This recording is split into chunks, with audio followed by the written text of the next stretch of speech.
Eu tô lendo um livro que se chama O Poder do Agora. E lá pelas tantas o autor ele fala que todos os ensinamentos de Cristo, eles estão falando sobre estar presente. E aí ele até diz que Cristo é a presença. É estar presente. É a inconsciência, é o demônio, blá blá blá. Essas histórias, os ensinamentos de Cristo, eles são manuais para a gente conseguir viver e ter paz nessa terra. Por que é tão difícil de compreender o que está ali, se ele é tão simples ao mesmo tempo? Porque a religião complexificou a simplicidade do Evangelho. O que na realidade a gente conhece hoje, por exemplo, ela falou ali não falou o nome da igreja. Esse negócio de uma igreja ter nome e existir como um prédio é um anacronismo em relação ao Evangelho. Jesus nunca teve um lugar para se reunir. A igreja de Jesus era quem estava com ele. Era gente. Como Pedro diz, são pedras vivas. Cada um de nós somos pedras vivas dessa catedral invisível. Então eu estou num encontro aqui, eu estou me sentindo num lugar igreja. Você é um homem do bem. Dá para ver em ti. Não precisa ir muito longe. Olha ela ali, lindinha. Olha o meu querido ali. Caio com K. É o Caio com K. Um cara do bem. Não é? Até para dizer que fica fedendo o dia inteiro atrás do teclado. Trocando de cueca toda hora. Toda hora, porque molha como se tivesse pulado de uma piscina de suor. Vocês são do bem. É a igreja que não deixa o pessoal ser do bem. Porque se você não frequenta uma igreja, você está desviado. Você, não é? Alô?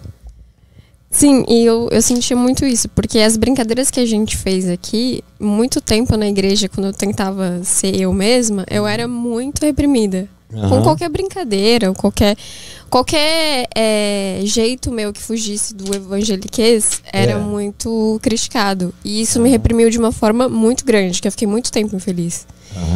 E eu queria perguntar isso também, que o Arthur perguntou, por que é difícil entender e por que criaram tantas regras para seguir o básico? E um jeito de comportamento, etc.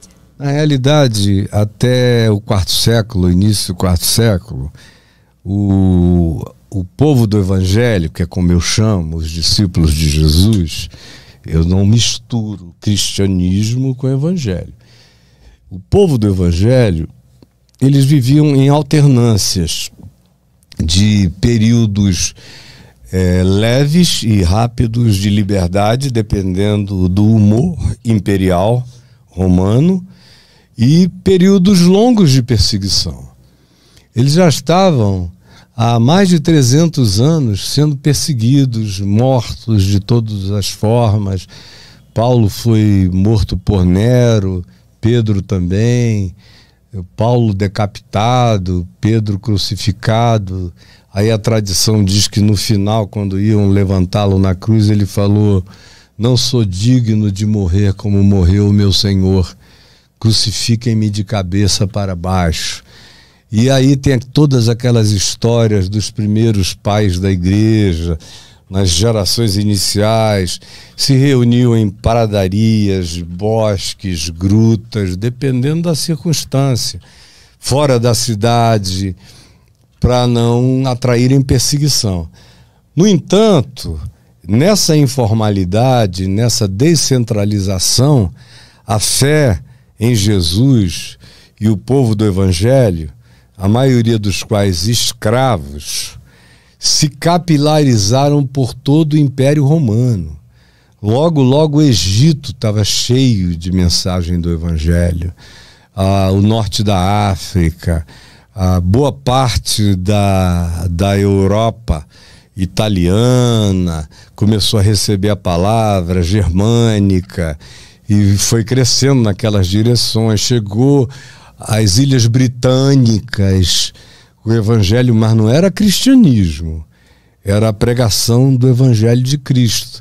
Jesus não é fundador de religião nenhuma, ele ensinou um caminho para viver, uma verdade para praticar.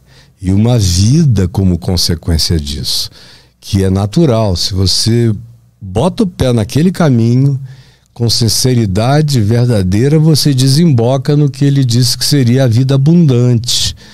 Não importando as circunstâncias, você teria uma paz ultra circunstancial, para além do tempo, da hora e do momento, teria essa presença pacificadora no teu coração, diuturnamente.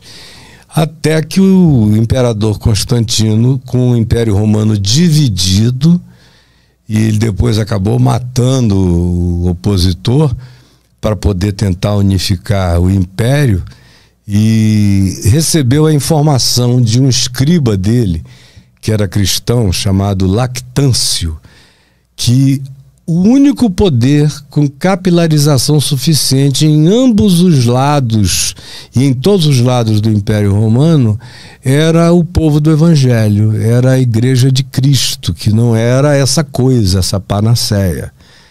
E aí ele ficou pensativo.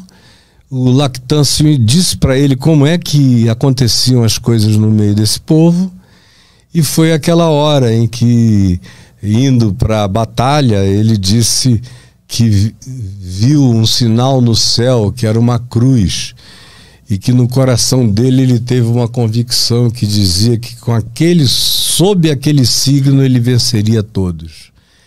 Aí é quando ele manda trocar as águias do Império Romano por uma bandeira com uma cruz. E ele começou a vencer, unificou o império. Aí começa a degradação do povo do Evangelho, virando o cristianismo.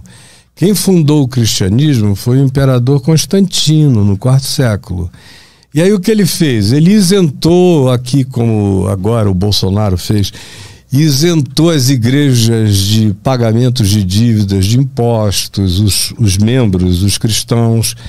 Começou a dar terras, glebas, áreas, deixou que eles ocupassem templos pagãos para fazerem os seus cultos, autorizou a remoção de ídolos, disso e daquilo que os cristãos do povo do Evangelho não adotavam como prática de veneração, ou adoração, ou oração, ou qualquer coisa.